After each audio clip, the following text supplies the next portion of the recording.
Hello, my name is Diane, and I would like to share a very special testimony with you today that is literally very near and dear to my heart. Let's start with my husband and I were blessed with a beautiful, healthy baby boy named Hunter in September 2014.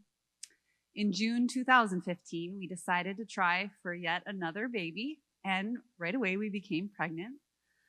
Unfortunately, our excitement turned to heartache shortly after we suffered a miscarriage at 7 weeks. After speaking with our doctor, we were instructed to start trying again in a couple months, and she reassured us that this was a common occurrence. After about 2 months, we decided to try again, and with equal excitement and nervousness, we discovered that we were pregnant again.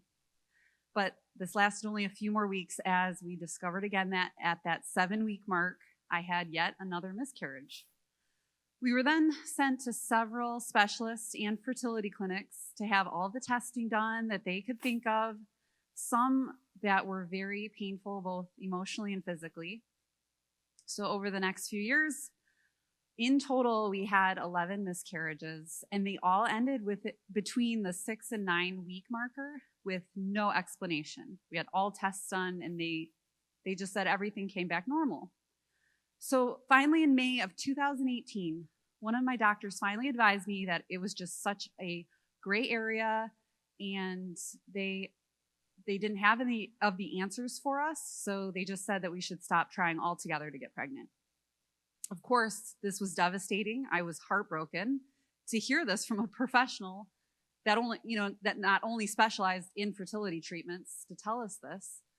So my husband, Frank, he is always my biggest supporter, and he told me that he supported any decision that I wanted to make regarding this. So I decided to stop trying for a while, donated and gave away all of my son's baby items.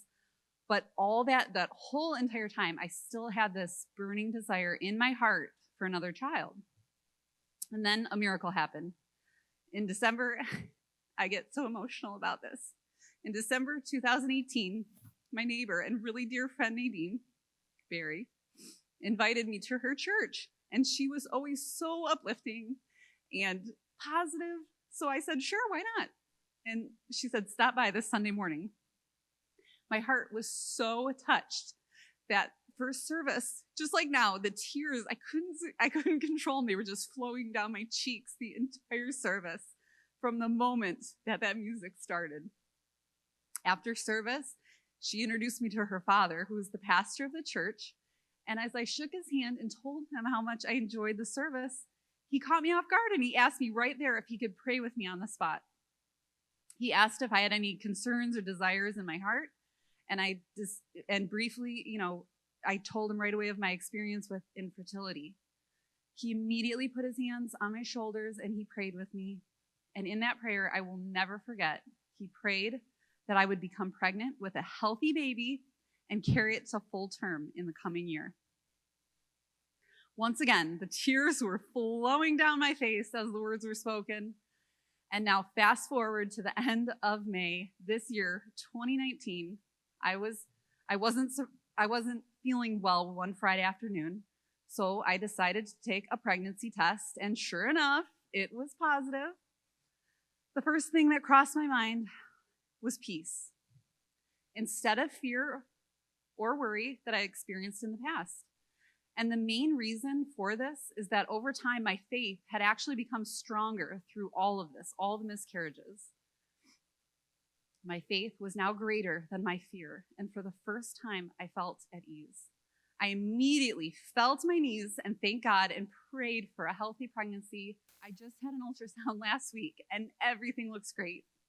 I am now just a little more than 5 months, and my baby girl is healthy and growing. I felt it was important to share my story with others because I know that there are many families that are going through this pain and heartache, and I want to let them know that there is hope, and that if you put God first and you keep your faith, anything is possible. I feel so blessed to have come to Ascend Church and to have Pastor Steve pray with me, and it has touched my heart and my life forever.